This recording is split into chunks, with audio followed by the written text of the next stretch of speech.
Hello,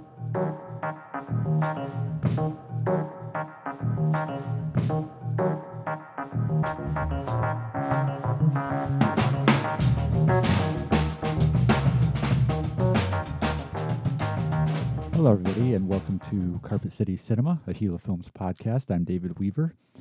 Start out by just saying that I was going back and looking over some of the, or I should say listening to some of the older episodes on YouTube, and realized that there were some technical issues with some of those. There was even one episode where there was video but no audio, and one where there was like 7 minutes of blank audio at the beginning.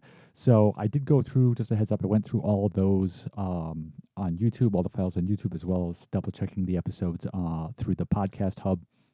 Everything's fixed and corrected now. So if you feel like going back and listening to some older episodes that seemed to be available but weren't, please revisit them. They're there now, 100%.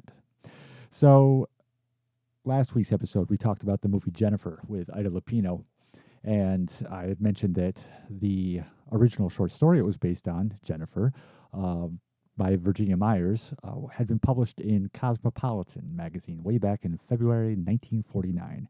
And I couldn't find a copy of it online anywhere to read, although afterwards I realized, I wonder if Cosmo has a digital archive like some magazines do. But be that as it may, loving to have something vintage in my hands, preferring to read physical copies of literature. I tracked down the specific issue on eBay, ordered it, and it arrived. And I read it last night, so I just wanted a quick talk about how the original story, compares to the adaptation. So just a quick refresher, the film, Jennifer, follows the character of Agnes Langley, played by Ida Lupino. She takes on the position of a caretaker for a large estate, which is up for sale, whose prior caretaker, the Jennifer of the title, just seemingly disappeared, vanished. As the movie progresses, Lupino becomes suspicious that something may have happened of a malicious nature to Jennifer. She finds what to her seem to be clues around the house, things left behind that suggest to her that perhaps Jennifer met with foul play, perhaps Jennifer was involved in blackmail, who knows? Now, this all happens in the context of Lupino's character having recently been unwell. She doesn't really specify what her problem was, but when she gets this job and the person who hires her, who's part of the family that owns the estate, notices that she's had 4 months between jobs, she just mentions that she hadn't been well lately. And she's a very sensitive person. You can tell through her behavior. And as events continue on, she also has a lot of interactions with a local businessman named Jim Hollis, who kind of helps the family that owns the property, helps look after it for them, not in a caretaker fashion, but is helping them to sell it, and checks in on Agnes, Ida Lupino's character, to see how she's doing, and begins to have an attraction towards her. And this character is presented as possibly, could he be someone who's involved with the alleged disappearance of Jennifer? Could he, just be someone who has a romantic interest in Ida Lupino's character? And the original short story is a stripped down version of that.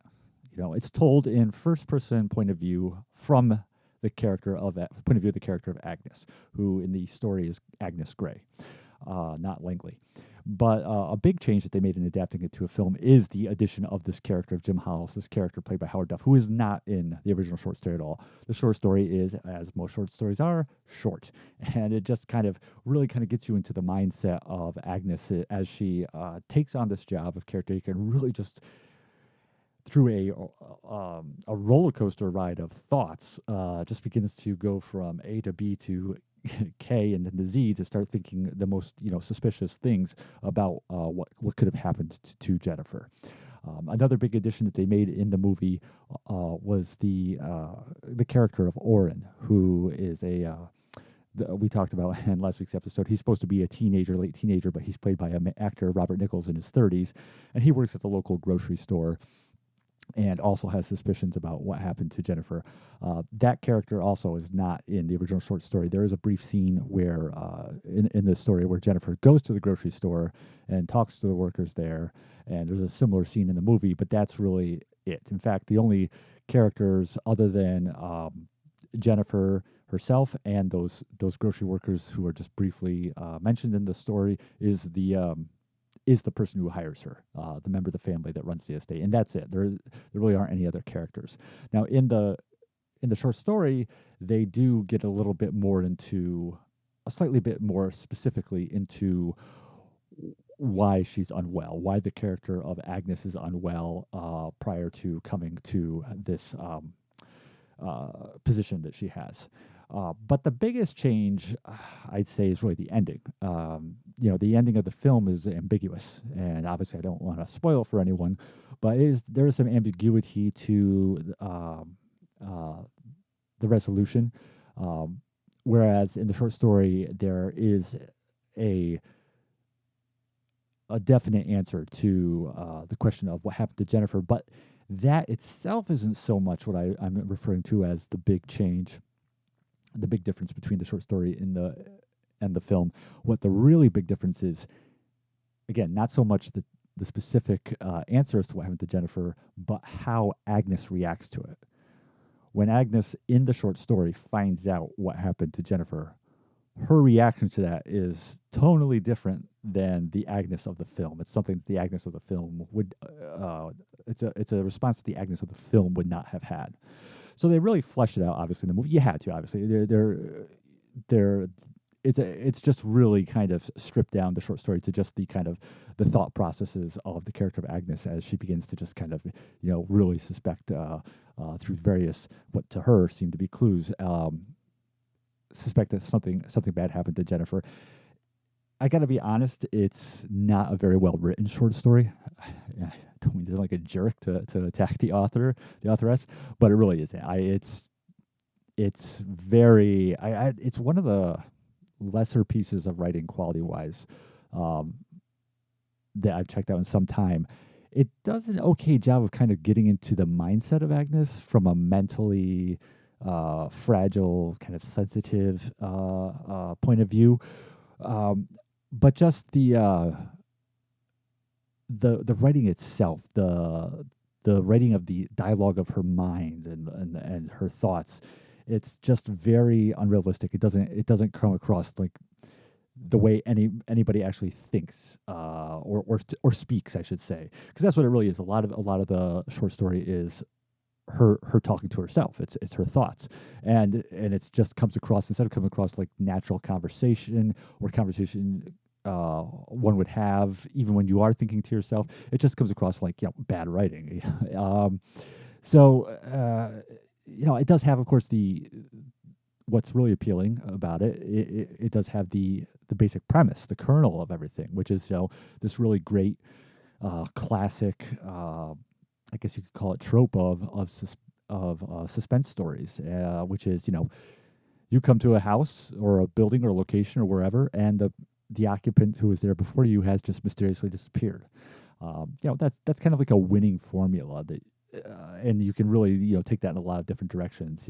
It's kind of like the winning formula in a lot of suspense and horror films of being in an isolated location and surrounded by overwhelming force, which is a very simple way of stating the plot line of everything from Night of the Living Dead to Assault on Precinct 13 to the Humphrey Bogart World War II movie Sahara. There are certain, very elemental storylines. You really strip it down to what the basic story is that just are proven time and again to really be effective if you take it in the right direction. And Jennifer, both the short story as well as the movie, has that. Just the movie is.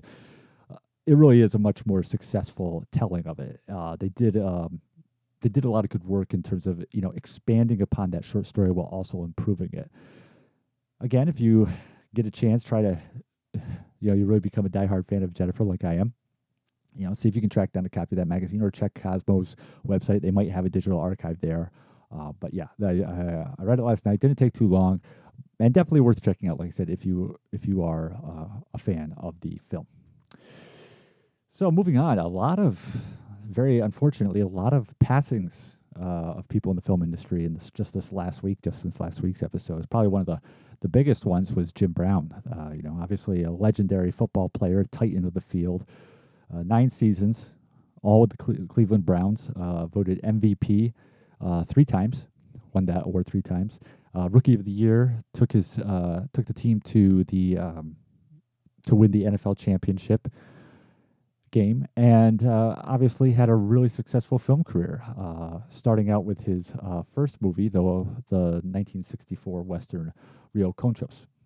And it was his second feature film, which would not only become one of his most famous, but also be the one that brought an end to his football career. That was the classic movie, The Dirty Dozen.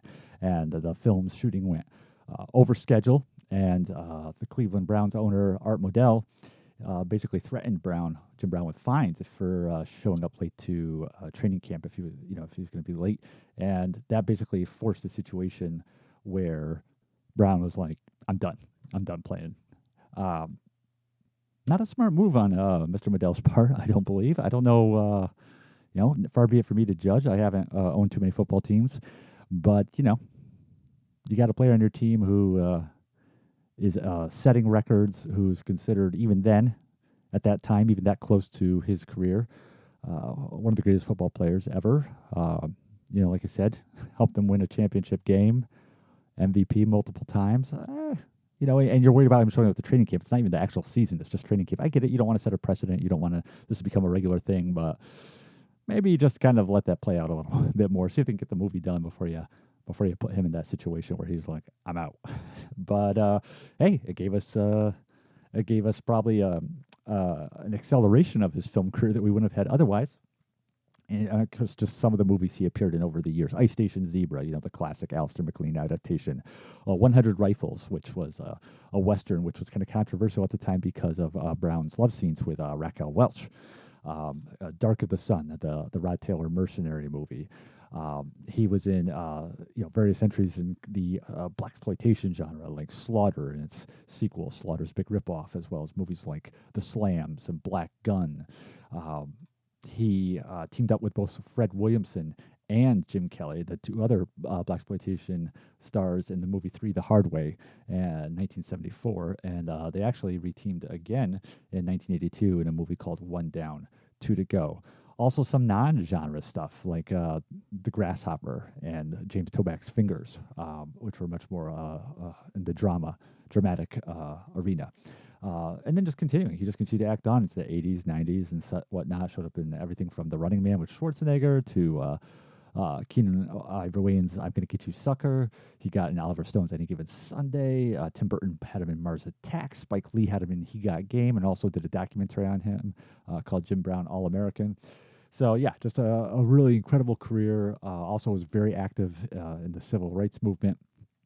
So yeah, incredible career as an actor, as an athlete, and as an activist. So also passing away though was one of Brown's co-stars, actress Marlena Clark, who was one of his co-stars in the movie Slaughter.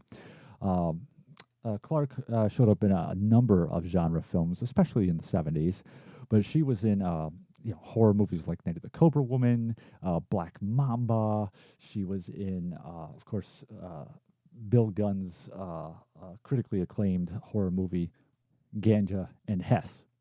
She also was in The Beast Must Die with Peter Cushing. She had a smaller role in Enter the Dragon, and she had a recurring part in Sanford and Son, where she played Lamont's fiance. So yes, R.I.P. to Ms. Clark. We also lost Helmut Berger, the famous Austrian actor known for his many collaborations with director Luchino Visconti, notably The Damned, Ludwig, and Conversation Piece. In the 70s, there, late 60s into 70s, he was a very well-known leading man in these acclaimed European films. Also was in Vittorio De Sica's The Garden of the Finzi-Cantinis.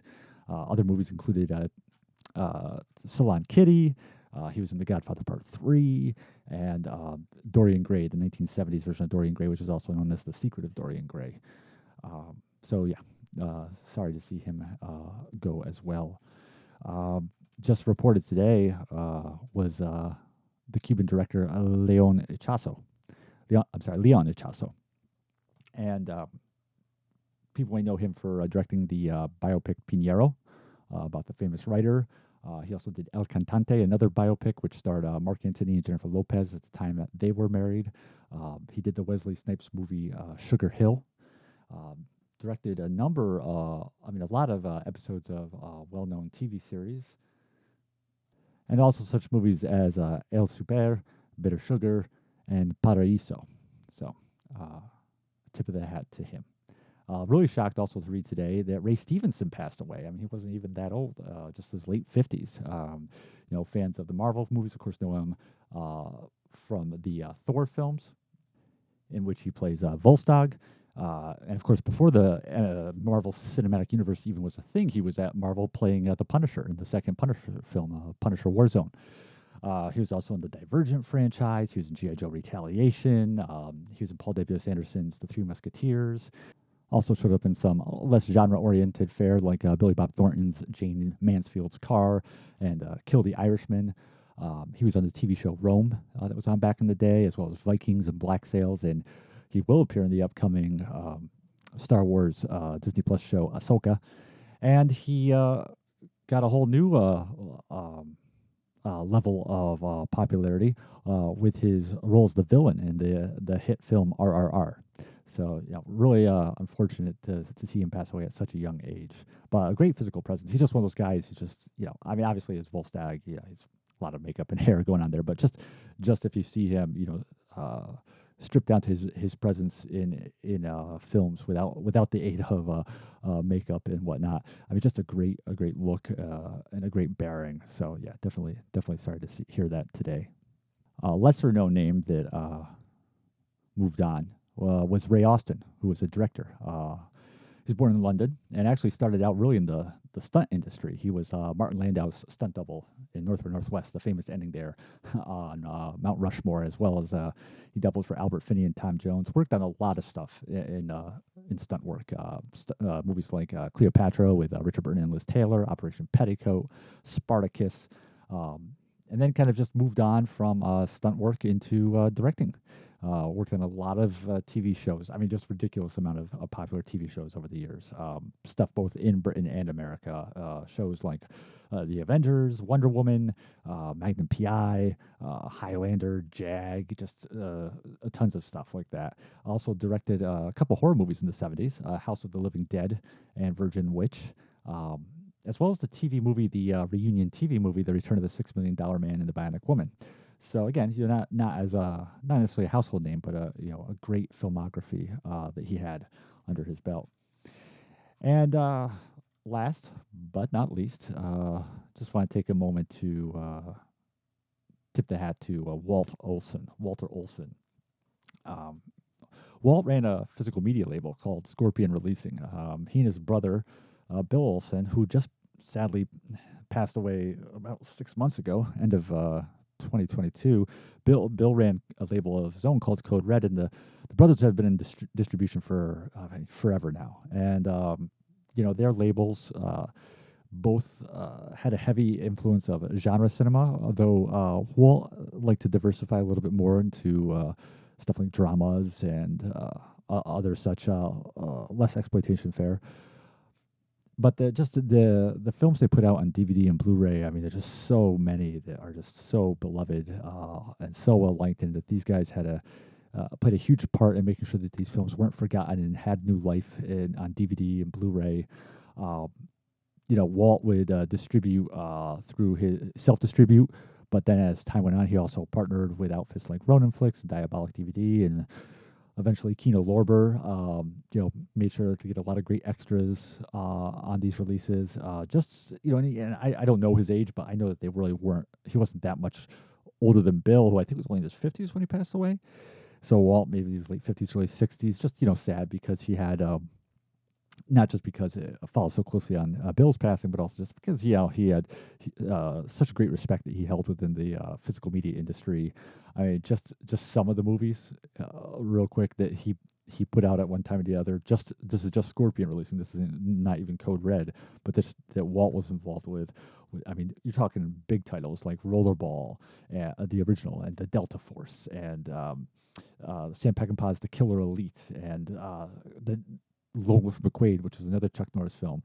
Also, he, like I said, though, he did these smaller, critically acclaimed movies like One Potato, Two Potato, and he actually seemed to have a really interest in that film's director, Larry Pierce, who was a director who also captures my fascination. Walt also had put out more recently The Sporting Club, which is another Larry Pierce movie, and he was involved with the Shout Factory release of 2 Minute Warning, which is a great film that Pierce directed, which is kind of like a foray into the disaster genre.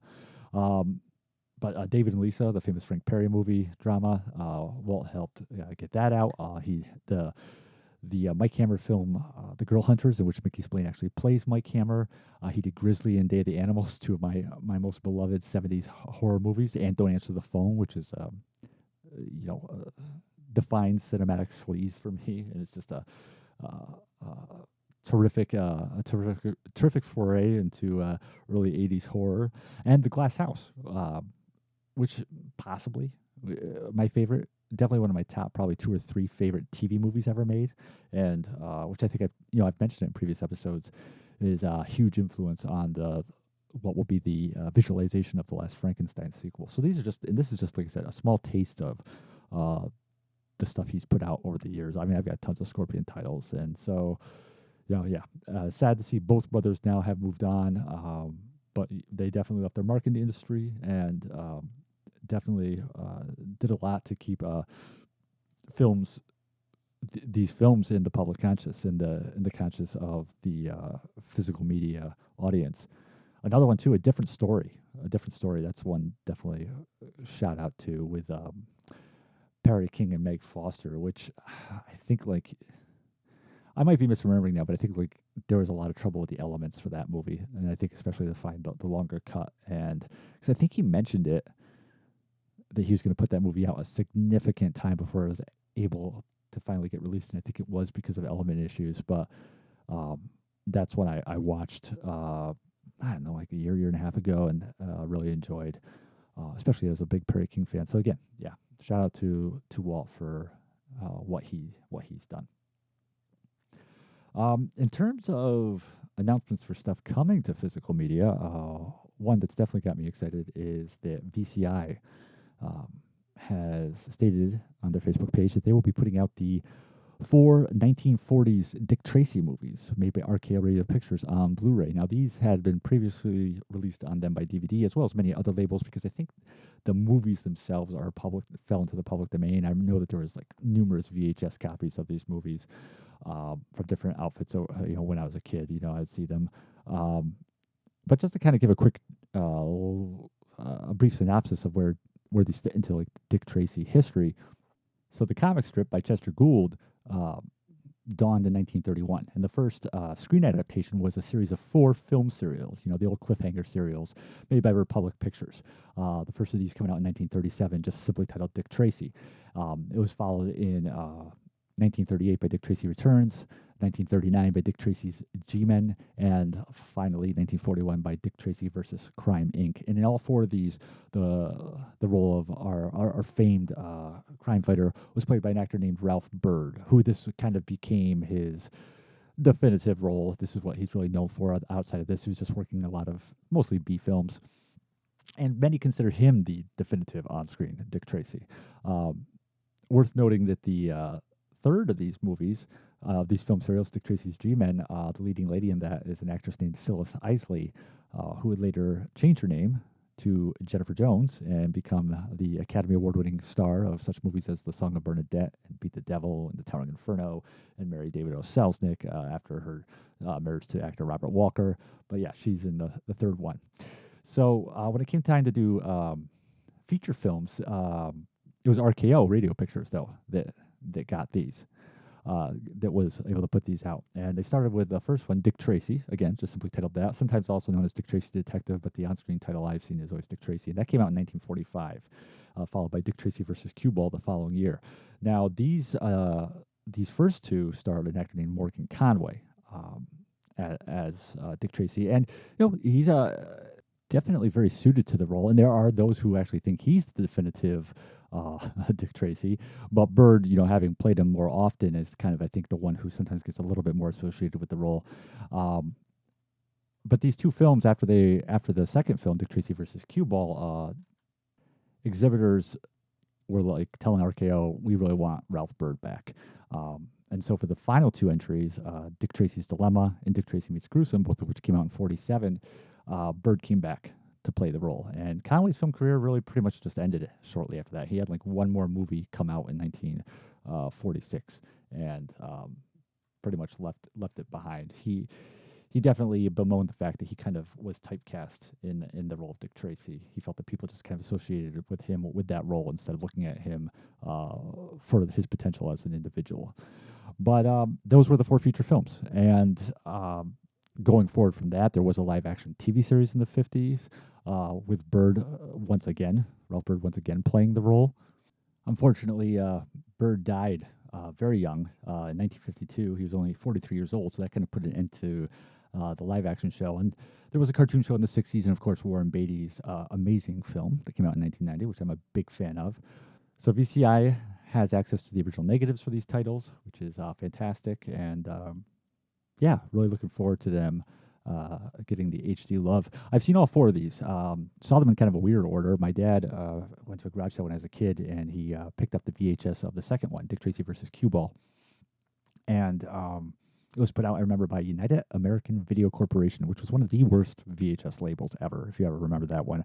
Really pretty crappy quality. It was like always like in the EP mode, but watched the film, really enjoyed it.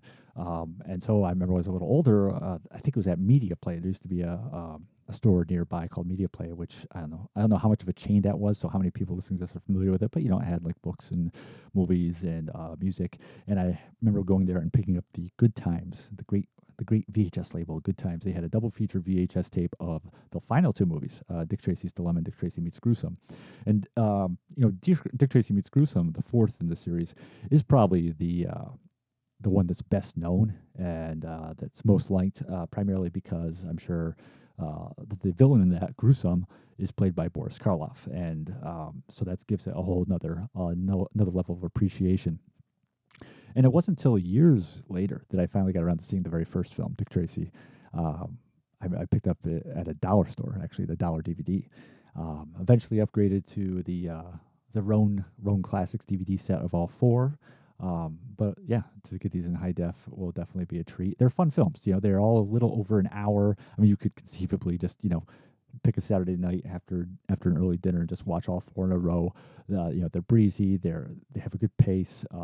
They have like the very, they're very aware of their comic strip origins. With villains like Split Face and the Claw, and of course Gruesome, and characters like Vitamin Flintheart. And they even have one movie has a character in it named Dr. Atomic.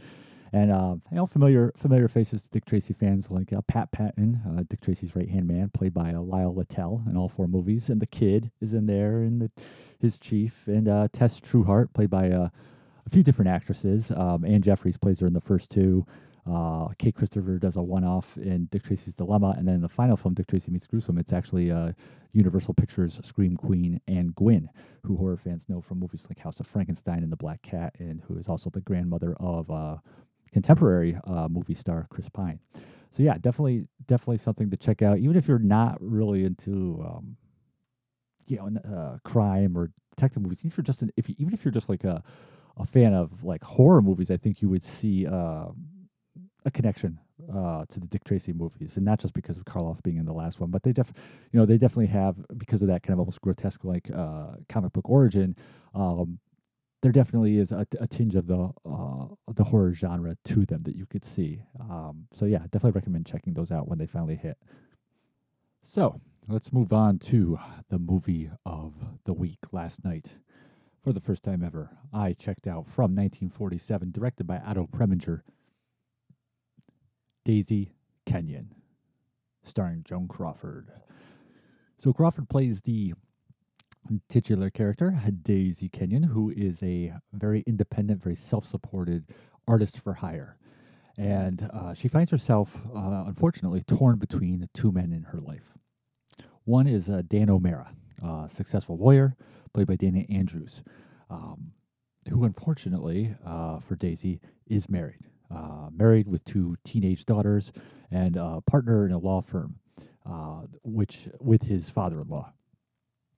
And their relationship is one of constant dissatisfaction on the part of Daisy, because he keeps promising her, of course, that he's going to eventually leave his wife and marry her, and she's just, as the relationship progresses, is coming to the point where she's starting to realize this is never going to happen. This is always just going to be what it is. And compounding matters is the fact that he's very busy, like just outside of um, their own relationship and the time that requires of her seeing him out, when he has spare time. It's just that he's constantly traveling for his job. He's got his kids and wife, and so even the relationship they do have, even if it never progresses beyond what it is, it isn't satisfying enough. There just isn't much, isn't enough there of him for her to have. And the other man she finds her self pulled towards um, is a guy named Peter Lapham, played by Henry Fonda. He's a veteran returning from World War II. He had served over there and then had also served there for the occupation, and suffering, from what we now call PTSD. But also making that situation worse for him is that years prior, his wife had died. Um, and so as the film moves on, and you know, Daisy finds herself kind of in turmoil about what to do about her relationship with Dan O'Mara, Dana Andrews, and Peter Lapham, Henry Fonda coming into her life. Um, Fonda's character basically makes a proposal, literally a marriage proposal, but also a proposal that, let's get together, let's wed each other. And I understand that you have these feelings for this other man, but I also know that he's not giving you what you want.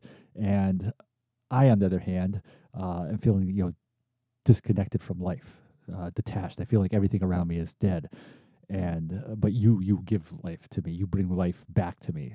So if we were to get married, we would meet each other's needs, fill these voids that we have, and in time from this, love may come.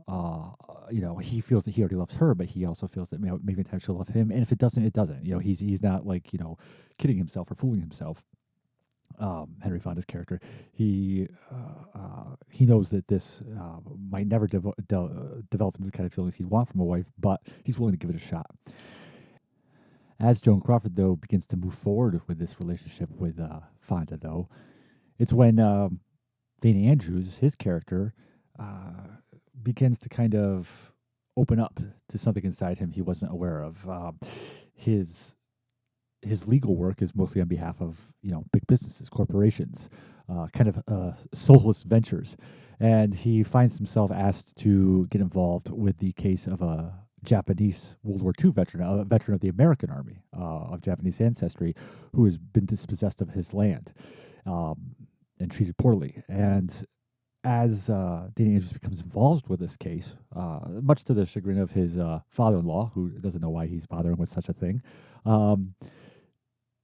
he begins to kind of find an awakening in himself of what he always wanted to be, realizing his potential as a human being, something which he feels that Joan Crawford had kind of wanted to bring about in him and wanted to see in him. And this isn't a spoiler. I mean, it's kind of covered in. It's right on the plot summary, I think, on the back of the Blu-ray that I watched. Is that Dana Andrews' wife? Lucille O'Mara, played by Ruth Warwick from Orson Welles' Citizen Kane, she becomes aware of the relationship that Dana Andrews is having and wants a divorce, but not just wants she doesn't just want a divorce and move on and start a fresh life. She wants a divorce in which Crawford is named as having been part of this messy affair, and which would, of course, bring supposedly embarrassment and shame to Crawford. Ruth Warwick's character of Dana Andrews' wife feels kind of overwhelmed by her domestic situation, and not, which you might be thinking, well, of course, her husband's having an affair. But no, what I'm referring to is, because Danny Andrews is so busy, because he's constantly traveling and without perhaps her knowledge early on, seeing Joan Crawford and constantly away from home, she feels overwhelmed by the burden of to her of raising the kids by herself, and feels that he just kind of stops in to spoil them, and that it's easy for him to come in and be their hero and be their lovable dad because he's there so little, while she has to deal with the kind of day-to-day task of developing them and raising them. And the tension for her is unfortunately mounting and turning into bad behavior on her part, where she starts to become kind of physically abusive towards her daughters. So you have all this. It's a lot of turmoil in this movie, a lot of turmoil going on in this film. But at the center of it is Joan Crawford as Stacey Kenyon. Is Joan Crawford as an independent woman who must decide how is she going to handle the situation. Is she going to, move on and try out this new life with Henry Fonda? Is she going to, continue to pursue a relationship with a married man, maybe in the hopes that he will, become available, or just accept it as it is? Or will she leave both men behind? The film's effectiveness really ranges depending on the section of the film you're in, and much more. I mean, obviously, every film has like, oh, that's my favorite scene, and in the middle it's a little weak, or oh, I love that ending. Obviously, films have a variety of quality depending on where you're at in this film. But this film really stood out in terms of like, depending on what characters you're with, what segment of the film you're in, really determined about how well the film came across. The best parts of the film, the scenes that really hit home, were a lot of the scenes between Crawford and Andrews. And obviously, Fonda is the actor of the two males in this film, him and Andrews. Fonda is the one generally regarded as the better actor. But it's those interactions between Crawford and Andrews which come across really grounded, naturalistic, realistic. Even just like the opening scene where Danny Andrews goes to visit her at her apartment where she also works. Just setting in a very realistic way the tone of and the nature of their relationship. You have these two people who have this strong attraction for each other, have these feelings for each other, and are trying to make that work as best they can within an extremely difficult and precarious situation, which is that he's married and also he has very little time. And the film's also very realistic in how it portrays the effect of this type of relationship on Joan Crawford's character, on Daisy Kenyon. She's torn apart by it because she has this love for someone who just can't give himself fully to her, and it's that constant seesaw of like, do I just break away and leave him behind and I'm done with this, or do I just try to make the best of it because I do have these feelings for him? And she makes references to the film to how it's just its consuming and at the same time destructive nature is just even interfering with her ability just to do her work, her job. And likewise, Andrew's character, just the degree to which he's busy, like constantly working, and then trying to fit in a little bit of time with his daughters, and then going over to see Joan Crawford. His character is just used to it. This is just the way his life is, so he's able to do it with essentially ease. But at the same time, you can see how all-consuming, the different compartments of his life have become, to the point where he himself almost doesn't exist. Right, like he's either doing this corporate legal work with his father-in-law, which isn't very satisfying to him, or he's spending time with Daisy, who he can't have fully, or he's at home with his wife, who there's all this tension between them because she feels overwhelmed by raising the children, and because he's very unhappy with how she treats them at times. Yet, of course, he's not really there to make the situation better. But I mean, he's just so so used to it. This is just what he's been doing for so long that it's kind of like he doesn't even think about it. And it's really not until this case comes up involving this Japanese American war veteran that he starts to get a new level of self awareness. And I found that all that very effective, very realistic. Um, I think that it's very mature in the way they handled it. One of the reviews, I forget if it was a contemporary review or a later one, spoke of the sophisticated dialogue in the film. And I will say that, like, they within the parameters allowed by censors at the time, they are very adult in dealing with this relationship between Andrews and Crawford. But the flip side of that is the stuff with Crawford and Fonda. I just, I guess, so I watched the Kino Lorber Blu-ray of this movie, which has, making of on it and commentary track. I think stuff ported over from the original Fox DVD release. This was a Fox movie. But apparently, Crawford in real life was very smitten with Fonda and tried to, make it happen with him. But on screen, the chemistry's not there. I just don't find their relationship believable. And part of that, there is an intention, I'm sure, to the idea of he's different in some ways than Dana Andrews' character. Henry Fonda's character is different, and therefore he might be a little bit unexpected in terms of the kind of person she would have a relationship with. But so there might be an aspect of that which is meant to be there. But what ends up coming through the film is just this person, Henry Fonda, who I just can't imagine him ever really being with this woman. And kind of making matters worse is that some of the stuff with Fonda, it's kind of contrived and I guess, for lack of a better word, cheesy. I mean, even the whole idea of them getting married, like, there's nothing wrong with that idea of, like, him saying, "Oh, you might not feel about me quite the way I feel about you, but you have an attraction to me. I love you. We can meet each other's needs. Let's give it a shot." That I don't have a problem with, but it happens really quickly, like kind of stretching credulity quickly. That he, from him going from meeting her to basically falling head over heels, and then from there to just wanting to marry her. And then some of his interactions with her are just, it's kind of like, come on, it's almost to the point of, like, laughably bad. There's a scene where he's basically expressing his feelings towards her, and he kind of like talking about her ear and kind of like nibbling on her, or it just felt in that moment ridiculous. So you have those kind of things happening in the film where you have those kind of problems arise, where a moment seems to stretch your ability to suspend disbelief, or it just seems a bit much from an emotional point of view, a bit like I said, cheesy, and you layer that on top of a character who you just don't see fitting in with our main protagonist of these three, and it just makes those scenes fall short.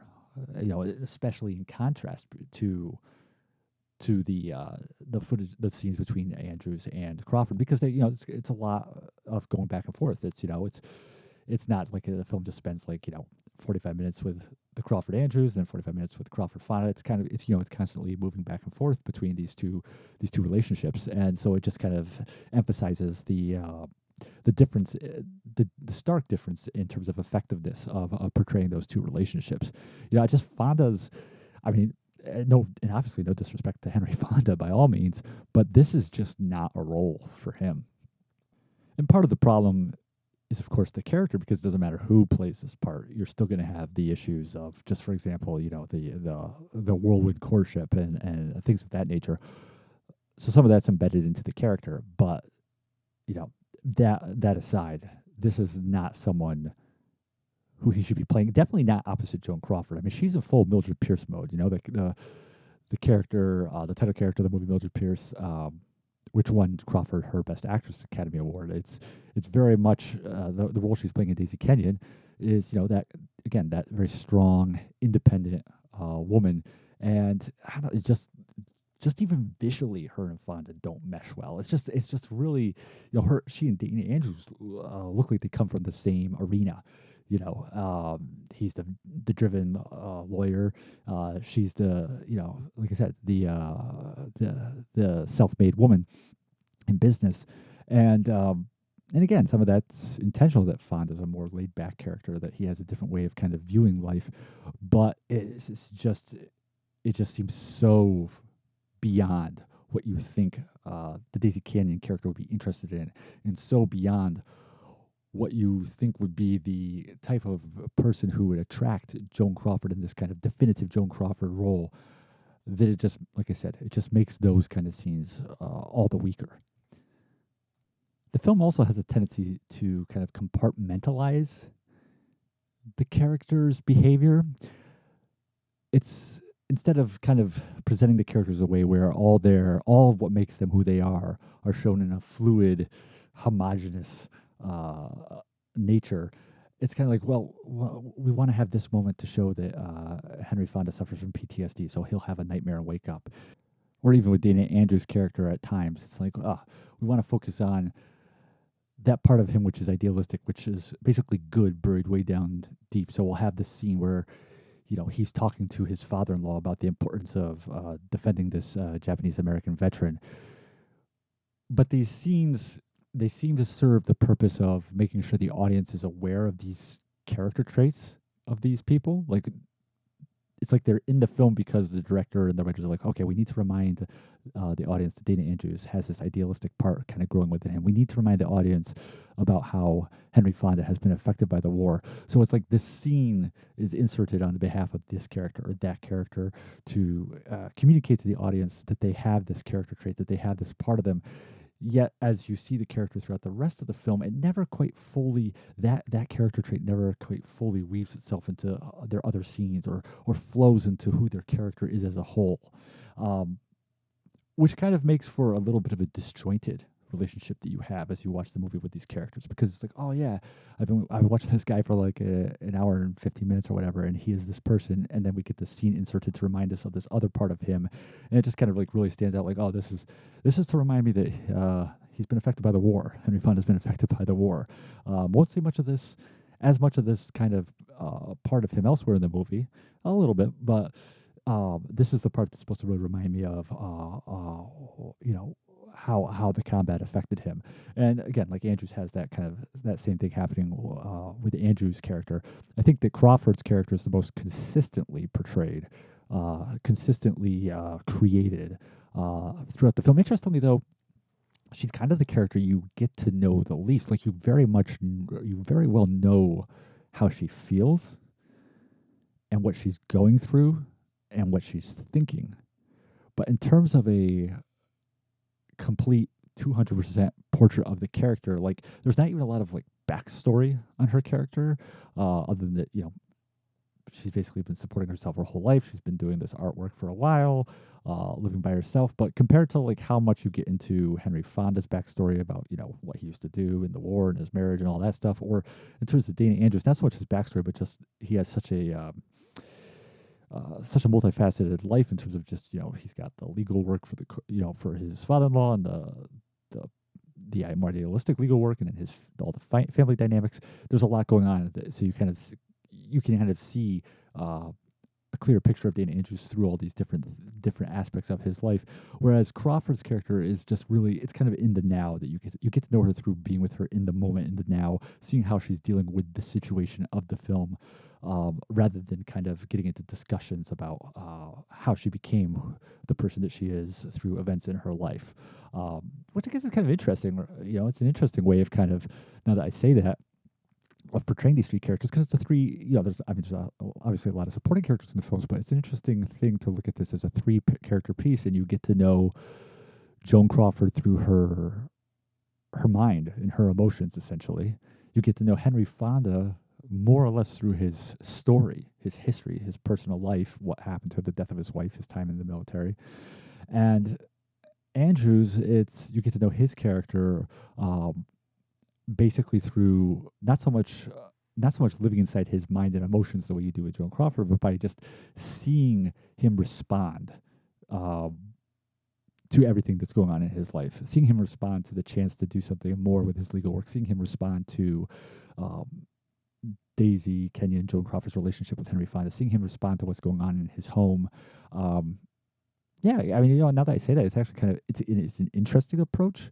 Um, yeah, so you take three characters, and one you take the emotional, uh, the the emotional mental approach. One you take the narrative approach, Henry Fonda, and one you take kind of like the action approach. What are his actions? So you're living in the mind of one person, you're living the actions of another person, and you're living in the history of a third person. Well, it's kind of interesting that I just talked my way through that. It's okay. I'm good now. I kind of respect that. um, I think the film does kind of, yeah, I mean, it's never boring. It's again, it falls into that category of you're not going to be bored watching this movie, but at the same time, it does kind of get a little bogged down in a courtroom subplot as Dana Andrews' wife's divorce-based actions become more aggressive, shall we say?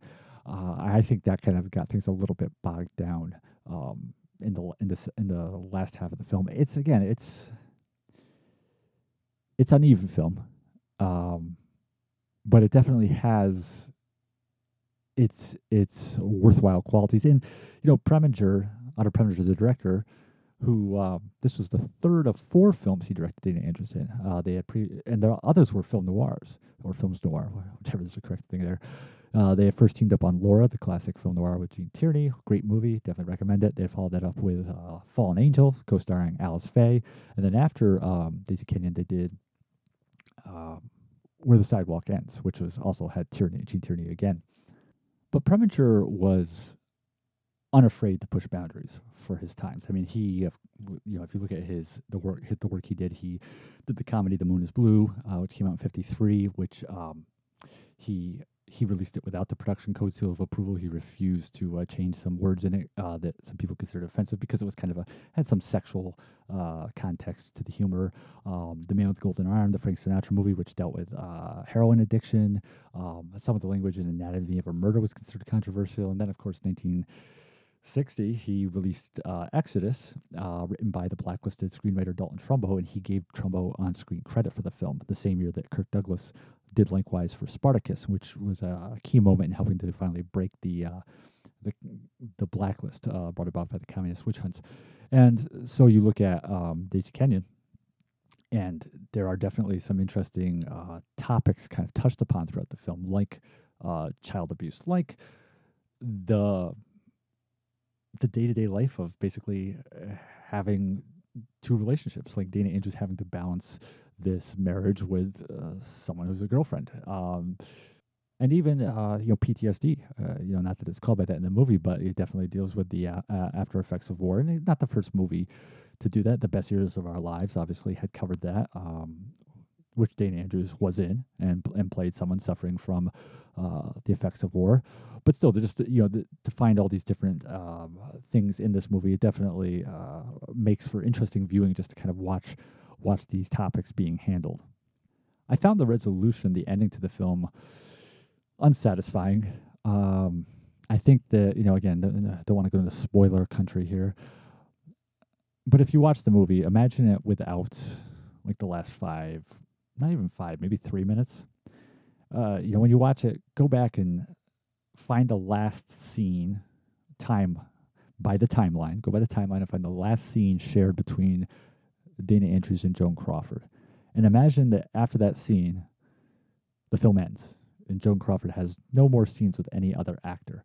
And to me, that's the ending it should have had. And it seemed like it was kind of going there for a little bit. I don't know, maybe they felt that was the right ending. Maybe it was because they wanted a little bit more of a Hollywood-style ending. But I definitely didn't feel like the ending they went with, the choice she made in the end, was the choice that character really would make. But again, just a shout out to Crawford. I mean, she does a great job of just conveying the mental stress of basically trying to make a living. And you got this guy you're crazy about, but he won't ever leave his wife. He's married, and you got this other guy who wants to be with you, but you still have these feelings for the first guy. It's just the kind, and they both want an answer. As the film progresses, they obviously things reach a point, things reach a head where they want to know, okay, who are you going to be with? And it just becomes like mentally overwhelming for her, and it's just a very good depiction of just stress, just someone under a lot of stress. Um, I love Crawford, and this is this is her element. This is totally where she excels at, and she actually wanted to make this movie. The movie is based on a novel of the same name, which came out in 1945 by an authoress named Elizabeth Janeway, and Crawford had wanted to make this movie from the jump to adapt it, and then found out that Fox had already gotten the rights to the movie. Interestingly, so one of the kind of concerns, I guess, that people and critics and whoever had about Crawford taking on this role is they felt she was too old. Because I guess in the book, Joan Crawford at this time was like 42, I think, right around there, and in the book, the character is 32. And so there's even like attention, I guess, to the lighting of the movie to kind of just disguise her age, and it's a constant thing I've seen in terms of like the featurettes on the Blu-ray and some of the reading I did about the movie that she's too old for the role, but she's still good in it. And it's like I totally disagree with that. I think she is absolutely the right age for this character. It's completely believable. To see her in this situation, the age never even factors into. You never think in terms of like, oh, she's too old to play this role, or she's the right age. This is a completely believable situation that I could see someone like this in this point in her life, age-wise, career-wise, finding herself.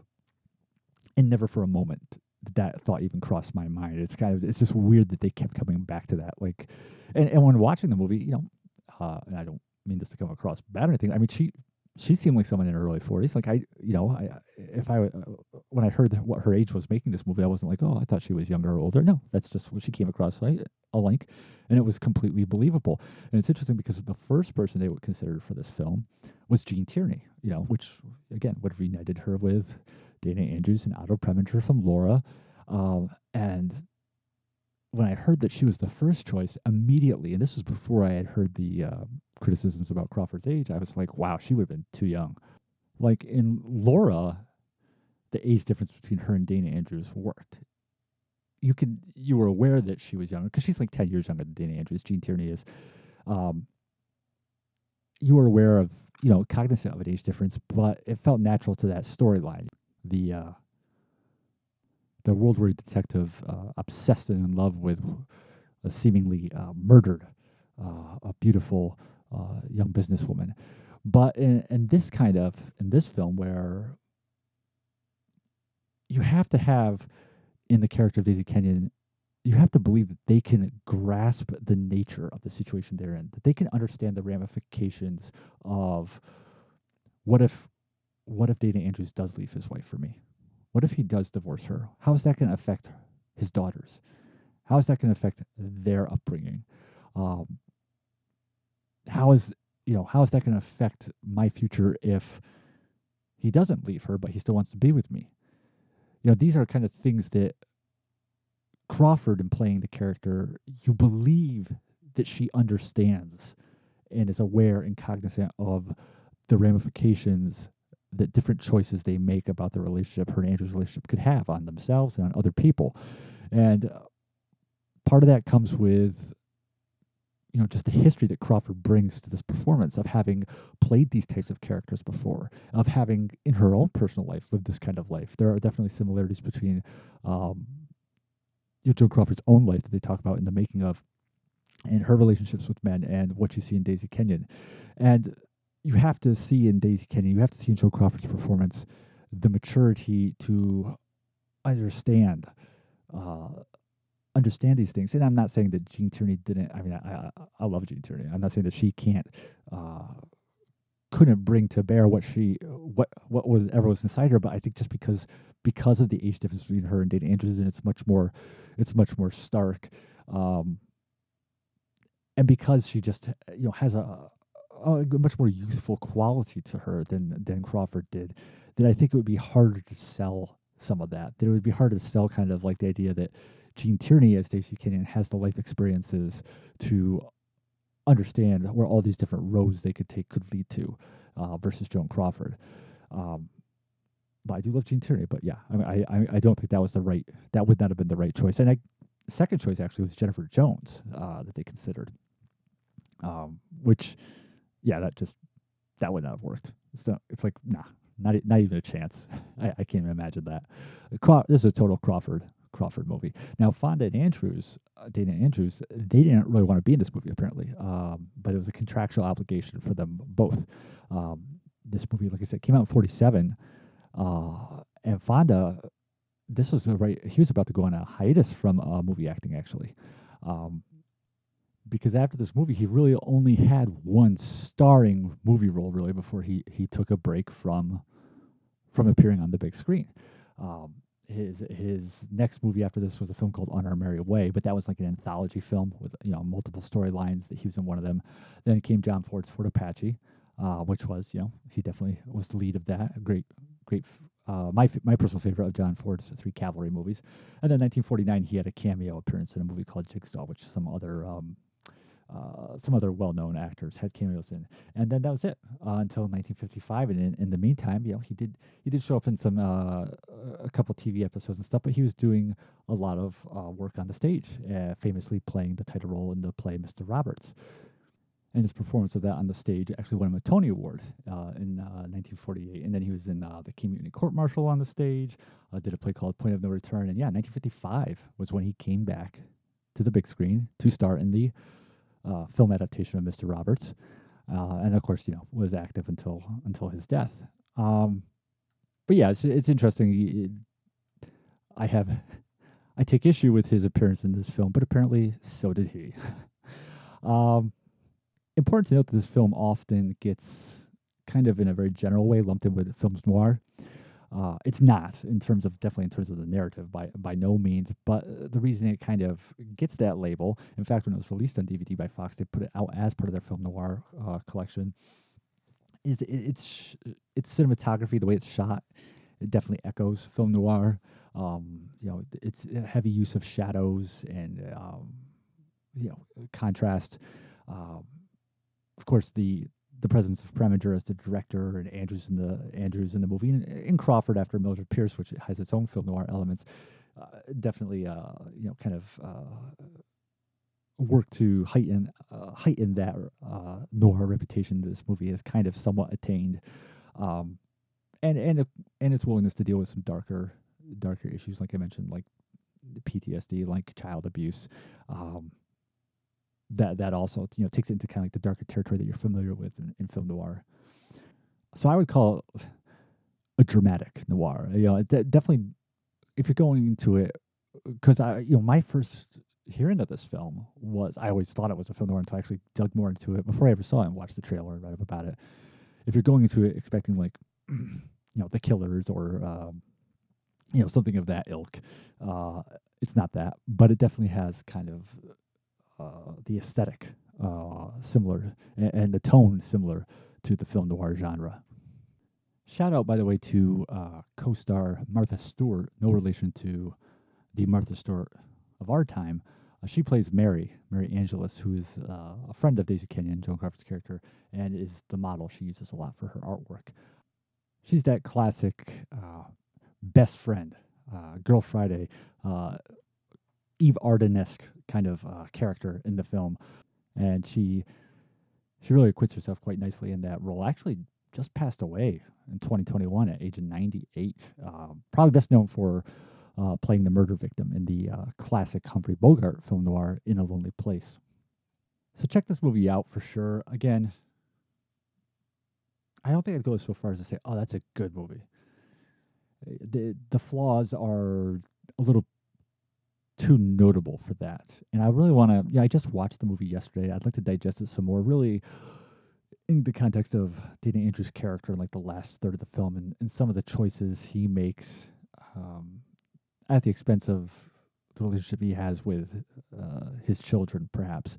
And I'm going to kind of give some more time to kind of stew on that and get back to maybe some more Daisy Kenyon thoughts next episode. But so like I said, it's definitely got it has issues which are too unavoidable to say, oh, that's a good film. That's a good film. It's a interesting but flawed film, worth checking out for sure. Pick up the Blu-ray from Kino Lorber if you can. especially, this is a Fox film, and Fox is owned by Disney now, so who knows how much longer they'll be able to keep some of those titles in print. Yeah, and I'd love to hear everybody's thoughts about it. Real quick, too, just to something to check out when you're watching it. There's a scene at the Stork Club, and it was an opportunity for them to kind of fit in some real life celebrities. Dana Andrews' character being the successful lawyer, he encounters Walter Winchell there, actually, and has a brief scene with him. And in the same scene as kind of like an extra, I think at the bar is Damon Runyon, and another person that he directly interacts with, Dana Andrews, is a columnist who was well known at the time named Leonard Lyons. And then at the bar in the Stork Club, you can't see him. You only see him in profile. Is John Garfield, the famous two-time Academy Award-nominated actor who was at Fox around that time making the classic movie Gentleman's Agreement. So just something to kind of keep an eye out for. Also worth noting that, and I think most people know this, when they watch it, the older daughter, Dana Andrews' older daughter, is played by Peggy Ann Garner, and this was shortly after she won a special Oscar for her performance in A Tree Grows in Brooklyn. But yeah, that's Daisy Kenyon. An interesting film, but a flawed one. Significantly flawed, but still a worthwhile view. Yeah, I want to kind of I want to spend some more time stewing on it. It's not enough time. Just it was it. Yeah, it's just like 24 hours ago I finished it. So I want to kind of give some more thoughts to it. But its flaws are too noteworthy to say it's good. But its strengths and the realism it projects in certain parts and the topics it's willing to address, it makes it too interesting to basically be ignored. So it's definitely what you have then is a film. It's worth watching just for what it has in it,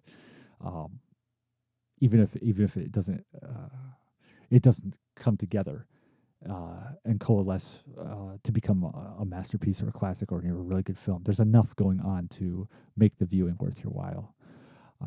So I think that'll wrap it up, though, for this week's episode of Carpet City Cinema. Please continue to share news on this podcast. Spread the word. Give us a like on Facebook. Also, the videos we're posting up to YouTube. And if you have any questions or anything you want to hear about or any commentary on some of the movies we've watched or anything, just email us at carpetcitycinema, that's one word, at gila-film.com. That's GILA-film.com. And I'd love to hear from you all. And so thank you very much for tuning in, and we will be back next week, possibly with some more Daisy Kenyon thoughts. Who knows? All right, thanks a lot, and take care.